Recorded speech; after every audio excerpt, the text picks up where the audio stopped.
തുർക്കി വിശേഷങ്ങളിലേക്ക് എല്ലാവർക്കും വീണ്ടും സ്വാഗതം. ഇപ്പോൾ കാണുന്ന സ്ട്രീറ്റ് വാക്ക് കഴിഞ്ഞ വീഡിയോയിൽ ഞാൻ പോസ്റ്റ് ചെയ്യാൻ മറന്നുപോയതാണ്. അപ്പോൾ ആ കാഴ്ചകളും കണ്ടുകൊണ്ട് നമുക്ക് വീഡിയോ തുടങ്ങാം. കഴിഞ്ഞ വീഡിയോയിൽ ഞാൻ പറഞ്ഞിരുന്നു നടന്നുകൊണ്ടാണ് ഒരുവിധ സ്ഥലങ്ങളിലേക്കെല്ലാം ഞങ്ങൾ പോയത് എന്ന്. അങ്ങനെ നടന്ന് ക്ഷീണിച്ചാണ് തിരിച്ച് ഹോട്ടലിലേക്ക് എത്തിയത്. ഹോട്ടലിൽ നിന്നുള്ള രാത്രി കാഴ്ചയാണിത്. പിറ്റേ ദിവസം ഞങ്ങൾ നേരെ പോയത് ടാക്സിം സ്ക്വയറിലേക്കാണ്. അതിനായിട്ട് ഹോട്ടലിൽ തന്നെ ടാക്സി ബുക്ക് ചെയ്തു നേരെ ടാക്സിം സ്ക്വയറിലേക്ക് പുറപ്പെട്ടു. ബ്രേക്ക്ഫാസ്റ്റ് കഴിഞ്ഞ ഉടനെ തന്നെയാണ് ഞങ്ങൾ ടാക്സിം സ്ക്വയറിലേക്ക് പുറപ്പെട്ടത്. കാരണം കുറച്ച് കഴിഞ്ഞാൽ അവിടെ നല്ല തിരക്കായിരിക്കും എന്നറിയാം. അതുകൊണ്ട് നേരത്തെ തന്നെ അങ്ങോട്ടേക്ക് പുറപ്പെട്ടു. കാർ ഡ്രൈവർ ഞങ്ങൾ ഇങ്ങനെ ഒരു സ്ഥലത്ത് ഇറക്കി. എന്നിട്ട് പറഞ്ഞു ഇതാണ് ടാക്സിം സ്ക്വയർ എന്ന്. ഞങ്ങൾ ഇറങ്ങിയപ്പോൾ പഠിച്ചോനെ ഞങ്ങൾ ഇതെല്ലല്ലോ ഇൻസ്റ്റഗ്രാമിലും യൂട്യൂബിലൊന്നും കണ്ട ടാക്സിം സ്ക്വയർ എന്ന് വിചാരിച്ചു. പക്ഷേ കുറച്ച് നടന്നപ്പോൾ നമ്മൾ സാധാരണ കാണുന്ന ടാക്സിം സ്ക്വയറിൻ്റെ സ്ഥലത്ത് എത്തി കേട്ടോ. ഈ കാണുന്നത് റിപ്പബ്ലിക് മോണുമെൻ്റ് ആണ്. 1923 തുർക്കി പബ്ലിക്കിൻ്റെ രൂപീകരണത്തിൻ്റെ സ്മാരകമായിട്ടുള്ളതാണ് ഈ മോണുമെൻറ്റ്. തുർക്കി റിപ്പബ്ലിക്കിൻ്റെ സ്ഥാപകരെയാണ് ഈ മോണുമെൻറ്റിൽ ചിത്രീകരിച്ചിരിക്കുന്നത്. ഇതിന് ഓപ്പോസിറ്റായിട്ട് ഒരു മോസ്ക് കാണാമായിരുന്നു. അത് ടാക്സിം മോസ്ക് ആണ്. അവിടുന്ന് കുറച്ച് നടന്നപ്പോൾ തന്നെ നമ്മൾ സാധാരണ യൂട്യൂബിലും ഇൻസ്റ്റാഗ്രാമിലൊക്കെ കാണുന്ന ആ സ്ട്രീറ്റിലെത്തി. ഇസ്തിക്ലാൽ സ്ട്രീറ്റ് എന്നാണ് ഈ ടാക്സിം സ്ക്വയറിലെ ഈ സ്ട്രീറ്റിനെ പറയുന്നത്. അത്ര വലിയ തിരക്കൊന്നും ഉണ്ടായിരുന്നില്ല ആ സമയത്ത്. അങ്ങനെ ഞങ്ങൾ ആ സ്ട്രീറ്റിലൂടെ കാഴ്ചകളൊക്കെ കണ്ട് ആസ്വദിച്ച് നടന്നു. കാണണമെന്ന് ആഗ്രഹിച്ച റെഡ് ട്രാം അന്ന് ഞങ്ങൾക്ക് കാണാൻ സാധിച്ചില്ല. ആ സ്ട്രീറ്റിലൂടെ സ്വതവേ പോകാറുള്ള റെഡ് ട്രാമില്ലേ എല്ലാ വീഡിയോസിലൊക്കെ കാണുന്നത്, അത് കാണണമെന്ന് ഭയങ്കര ആഗ്രഹമായിരുന്നു. പക്ഷെ അന്ന് കാണാൻ പറ്റിയില്ല. ആദ്യം തന്നെ ഞങ്ങൾ കയറിയ ഷോപ്പ് ഹാഫിസ് മുസ്തഫയായിരുന്നു. ബക്ലാവകൾ വാങ്ങുക എന്നത് തന്നെയായിരുന്നു ഞങ്ങളുടെ ഉദ്ദേശം. അവിടെ കണ്ട ഒരുവിധ എല്ലാ വെറൈറ്റി ബക്ലാവകളും ഞങ്ങൾ വാങ്ങി തിരിച്ചിറങ്ങി. വീണ്ടും സ്ട്രീറ്റിലൂടെ നടന്നു. സ്വതവേ ഞങ്ങളങ്ങനെ ഷോപ്പിംഗ് ഒന്നും ചെയ്യാത്തതാണ്. പക്ഷേ ഇസ്തിക്ലാൽ സ്ട്രീറ്റിൽ നിന്ന് ഞങ്ങൾ ഷോപ്പ് ചെയ്തു. ഡ്രസ്സൊക്കെ വാങ്ങി.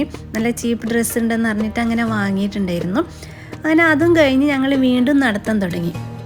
അങ്ങനെ നടക്കുന്നതിനിടയിലാണ് ഇന്നലെ കണ്ടതുപോലെയുള്ള വാട്ടർ ഫൗണ്ടെയിൻ ഇന്നും വീണ്ടും കണ്ടത്. കഴിഞ്ഞ വീഡിയോയിൽ ഞാൻ പറഞ്ഞിരുന്നു ഇങ്ങനെയുള്ള കുറേ വാട്ടർ ഫൗണ്ടെയിനുകൾ നിങ്ങൾക്ക് തുർക്കിയയിൽ കാണാൻ പറ്റുമെന്ന്. ഓരോ വാട്ടർ ഫൗണ്ടെയിൻ്റെ മുന്നിലും അതുപോലെ തന്നെ ഓരോ ഇമ്പോർട്ടൻ്റ് ആയിട്ടുള്ള കെട്ടിടത്തിൻ്റെ മുന്നിലൊക്കെ ഇൻഫർമേഷൻ മാർക്കർ ഉണ്ട്. അതുകൊണ്ട് തന്നെ ഭയങ്കര ഈസി ആയിരുന്നു കാര്യങ്ങളൊക്കെ മനസ്സിലാക്കാൻ. ഇന്നലെ കണ്ട വാട്ടർ ഫൗണ്ടെയിനുകളാണ് ഇതൊക്കെ. ഒന്ന് ഹയ സോഫിയൻ്റെ അടുത്തും മറ്റൊന്നും എനിക്ക് ഓർമ്മയില്ല. ഇതും ഒരു വാട്ടർ ഫൗണ്ടെയിനാണ്. നടക്കുന്നതിനിടയിലാണ് ഇതുവരെ കണ്ടതിൽ നിന്നും വ്യത്യസ്തമായിട്ടുള്ളൊരു മോസ്ക് ശ്രദ്ധയിൽപ്പെട്ടത്. നുസ്രത്തിയെ മോസ്കാണ്. അതിൻ്റെ വീഡിയോസൊക്കെ എടുത്ത് ഞങ്ങൾ വീണ്ടും നടന്നു.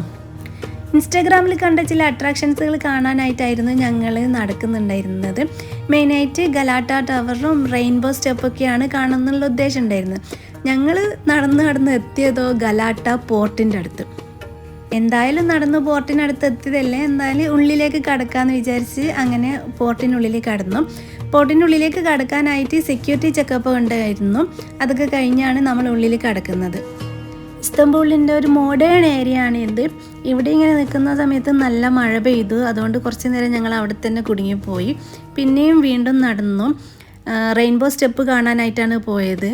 കണ്ടോക്കുമ്പോൾ ഈ ഒരു ചെറിയ സിമ്പിൾ സ്റ്റെപ്പ് ഇതാണോ ഇൻസ്റ്റഗ്രാമിൽ വലിയതായിട്ട് കാണിച്ചതെന്ന് തോന്നി. ഞങ്ങൾ അവിടെ നിന്ന് ടാക്സി എടുത്ത് ഫാത്തിഹിലേക്ക് തിരിച്ചു വന്നു. ഗ്രാൻഡ് ബസാറിലേക്കാണ് ഞങ്ങളിപ്പോൾ പോകുന്നത്. ടാക്സി ഡ്രൈവറോട് ഗ്രാൻഡ് ബസാറിലേക്ക് പോകാനാണ് പറഞ്ഞത്. പക്ഷേ ആൾ ഞങ്ങളെ ഇറക്കിയത് വേറെ എവിടെയോ ആണെന്ന് തോന്നുന്നു. അങ്ങനെ നടക്കുന്ന വഴിക്ക് കണ്ട ഒരു മോസ്കാണിത്. എനി കാമി മോസ്ക് എന്നാണ് ഇതിൻ്റെ പേര്. പ്രൊനൗൺസ് ചെയ്യുന്നത് കറക്റ്റാണോ എന്നൊന്നും അറിയില്ല കേട്ടോ എനിക്ക്. ഞങ്ങളെ ഡ്രൈവർ ഇറക്കിയ സ്ഥലത്തു നിന്ന് കുറച്ച് നടക്കാനുണ്ടായിരുന്നു ഗ്രാൻഡ് ബസാറിലേക്ക്. അങ്ങനെ നടക്കുന്ന വഴിക്ക് കണ്ട വേറൊരു മോസ്കാണിത്. നൂറുസ്മാനിയ മോസ്ക് എന്നാണ് ഈ മോസ്കിൻ്റെ പേര്. ഞങ്ങളവിടെ എത്തിയ സമയം നിസ്കാര സമയമായിരുന്നു. അപ്പം മോസ്കിൽ കയറിയിട്ട് നിസ്കരിക്കുകയൊക്കെ ചെയ്തിട്ടാണ് ഗ്രാൻഡ് ബസാറിലേക്ക് പോയത്.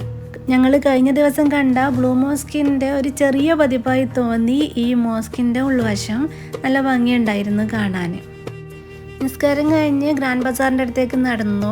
നോക്കുമ്പോൾ ഗ്രാൻഡ് ബസാർ അടച്ചിരിക്കുന്നു. ഞങ്ങളോട് ഡ്രൈവർ പറഞ്ഞിട്ടുണ്ടായിരുന്നു ഗ്രാൻഡ് ബസാർ അടച്ചിട്ടുള്ളത്, ഇന്ന് തുറക്കില്ല എന്നൊക്കെ പലരും പറഞ്ഞിട്ടുണ്ടായിരുന്നു. എന്നാലും വന്ന് നോക്കാമെന്ന് വിചാരിച്ചിട്ടാണ് ഇങ്ങോട്ടേക്ക് വന്നത്. നോക്കുമ്പോൾ അതാ ഗേറ്റ് അടച്ചിരിക്കുന്നു.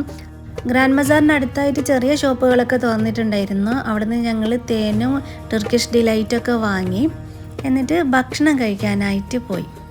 ഗ്രാൻഡ് ബസാർ ഞായറാഴ്ചകളിൽ തുറക്കില്ല എന്ന് ഞങ്ങൾക്ക് അറിയായിരുന്നു.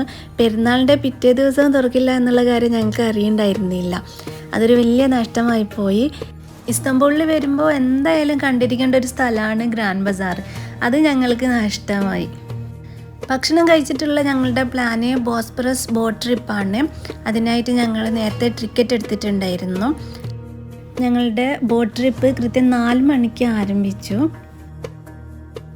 ബോട്ട് ട്രിപ്പിൻ്റെ ടൈമിങ്ങിനെ കുറിച്ച് ചെറിയൊരു കൺഫ്യൂഷൻ ഉണ്ടായിരുന്നു. 4:30 മണിക്കാണെന്നാണ് ഞങ്ങൾ വിചാരിച്ചത്. പിന്നെയാണ് മനസ്സിലായത് 4 മണിക്കാണെന്ന്. അതുകൊണ്ട് ഓടിപ്പിണഞ്ഞാണ് ഞങ്ങളിവിടെ എത്തിയത്. ഓടിപ്പിണഞ്ഞാണ് ഞങ്ങൾ ഇതിനുള്ളിൽ കയറിയതും.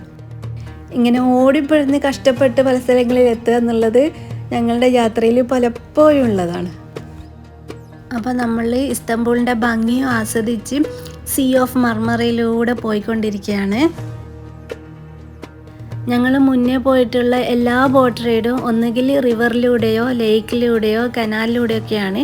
ഇതാദ്യമായിട്ടാണ് കടലിലൂടെ ഒരു ബോട്ട് റൈഡ് പോകുന്നത്. ഈ ഒരു റൈഡ് ഞങ്ങളുടെ പ്ലാനിൽ അങ്ങനെ ഉണ്ടായിരുന്നതല്ല.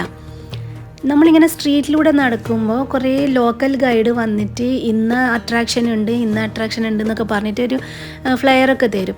അത് അവർ പറയും ഇത്രയും പൈസക്ക് നിങ്ങൾക്ക് ചെയ്തു തരാമെന്നൊക്കെ പറഞ്ഞിട്ട് തരും. അപ്പോൾ നമുക്ക് അങ്ങനെ ഒരുപാട് ആളുകൾ തന്നതിൽ നിന്ന് കുറച്ച് നല്ല ഡീസൻ്റ് ആയിട്ടുള്ള പ്രൈസിൽ കിട്ടിയതാണ് ഈ ഒരു ടിക്കറ്റ്. അങ്ങനെയാണ് ഞങ്ങൾ ഇതിൻ്റെ ടിക്കറ്റ് എടുത്തത്. തുർക്കിയയിൽ ഒന്നും ഒരു ഫിക്സ്ഡ് പ്രൈസ് അല്ല. അതിപ്പോൾ ഷോപ്പിലാണെങ്കിലും ഇതുപോലെയുള്ള ടിക്കറ്റുകൾ ഇങ്ങനെ ലോക്കൽ ഗൈഡുകൾ കൊണ്ടുവരുന്ന ടിക്കറ്റുകളിലാണെങ്കിലും അപ്പോൾ നമ്മൾ എല്ലാവരുടെയും ഒന്ന് വായിച്ച് നോക്കിയിട്ട് അനുസരിച്ച് ടിക്കറ്റ് എടുക്കുന്നതാവും നല്ലത്. അതുപോലെ നിങ്ങൾ ഷോപ്പിൽ നിന്ന് ഇങ്ങനെ സ്വീറ്റ്സൊക്കെ വാങ്ങുമ്പോൾ ശ്രദ്ധിക്കാം. ബ്ലൂ മോസ്കിൻ്റെ അടുത്തുനിന്ന് ഞങ്ങൾ ടർക്കിഷ് ഡിലൈറ്റ് വാങ്ങിയതിൻ്റെ പ്രൈസ് ആയിരുന്നില്ല ഗ്രാൻഡ് ബസാറിൻ്റെ അടുത്തുനിന്ന് വാങ്ങിയത്.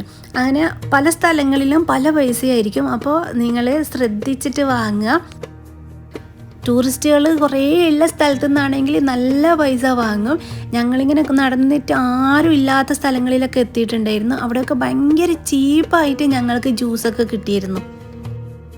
പിന്നെ സുവനീർസ്, നല്ല കാശ് കൊടുത്ത് വാങ്ങിയ സുവനീർ സെയിം സാധനം വളരെ കുറഞ്ഞ കാശിൽ വേറെ സ്ഥലത്തുനിന്ന് കണ്ടപ്പോൾ എനിക്ക് ശരിക്കും സങ്കടം തോന്നി. ഇങ്ങനെയുള്ള പല അനുഭവങ്ങളുണ്ടായത് കാരണം തുർക്കിയയിൽ വന്നു കഴിഞ്ഞാൽ എന്തൊക്കെ കാര്യങ്ങൾ ചെയ്യരുതെന്നുള്ള കാര്യം ഞങ്ങൾക്ക് മനസ്സിലായി. പിന്നെ ഏത് സീസണിൽ വരണമെന്നും മനസ്സിലായി. ഇനിയൊരു തുർക്കിയ ട്രിപ്പ് പ്ലാൻ ചെയ്യുമ്പോൾ ജൂൺ അവസാനം ജൂലൈ ഓഗസ്റ്റ് ടൈമുകളിലൊന്നും ബുക്ക് ചെയ്യരുതെന്ന് മനസ്സിലായി. പിന്നെ ഈദ് സമയത്തും ട്രിപ്പ് പ്ലാൻ ചെയ്തതെന്ന് മനസ്സിലായി. നല്ല തിരക്കായിരിക്കും.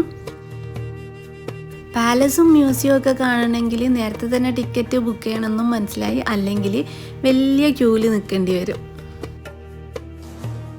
ഞങ്ങളുടെ ഈ ട്രിപ്പ് ഒരു ചെറിയ ട്രിപ്പായിരുന്നു. 3 നൈറ്റും 4 ഡേയ്സും ആയിരുന്നു ഞങ്ങളുടെ പ്ലാനിലുണ്ടായിരുന്നത്. അതിൽ 2 ഡേയ്സ് യാത്രക്ക് തന്നെ പോയി. അപ്പോൾ ഞങ്ങൾക്ക് ഇസ്താംബൂൾ കാണാനുള്ള സമയം ഒരു 2 ഡേയ്സ് മാത്രമേ ഉണ്ടായിരുന്നുള്ളൂ. പക്ഷേ സമ്മർ ടൈം ആയതുകൊണ്ട് ഡേ ടൈം കുറേ സമയമുള്ളത് കൊണ്ട് ഞങ്ങൾക്ക് മാക്സിമം സ്ഥലങ്ങൾ കാണാൻ സാധിച്ചു. ഈ ബോട്ടിൽ നിന്ന് നിങ്ങൾക്ക് ഫ്രൂട്ട്സ്, ജ്യൂസ്, പിന്നെ ചെറിയ തരം ഫുഡുകളൊക്കെ വാങ്ങാൻ സാധിക്കും. ഞങ്ങളൊന്നും വാങ്ങിയിട്ടില്ല. കാരണം ഞങ്ങൾ ഫുഡൊക്കെ കഴിച്ചിട്ടാണ് ഇങ്ങോട്ടേക്ക് വന്നത്. അതുകൊണ്ടൊന്നും വാങ്ങിയിട്ടുണ്ടായിരുന്നില്ല. ഞാൻ സജസ്റ്റ് ചെയ്യാം, ഈ ബോട്ടിൽ നിന്ന് ഫുഡ് വാങ്ങുന്നതിന് നല്ലത് നിങ്ങൾ പുറത്തുനിന്ന് എവിടെ നിന്നെങ്കിലും വാങ്ങിയിട്ട് ഇങ്ങോട്ടേക്ക് വരുന്നതായിരിക്കും നല്ലത്. ഇതിൻ്റെ ഉള്ളിൽ ഫുഡിനൊക്കെ നല്ല കാശാണ്. ഇനി നമുക്ക് കുറച്ച് നേരം ബോട്ട് റൈഡ് ആസ്വദിക്കാം.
അപ്പോൾ ഇത്രയുമാണ് ഞങ്ങളുടെ ഇസ്താംബുൾ യാത്രാ വിശേഷങ്ങൾ. ഇനി പുതിയ രാജ്യത്തെ പുതിയ യാത്രാ വിശേഷങ്ങളുമായി വീണ്ടും വരുന്നത് വരേക്കും ബായ്.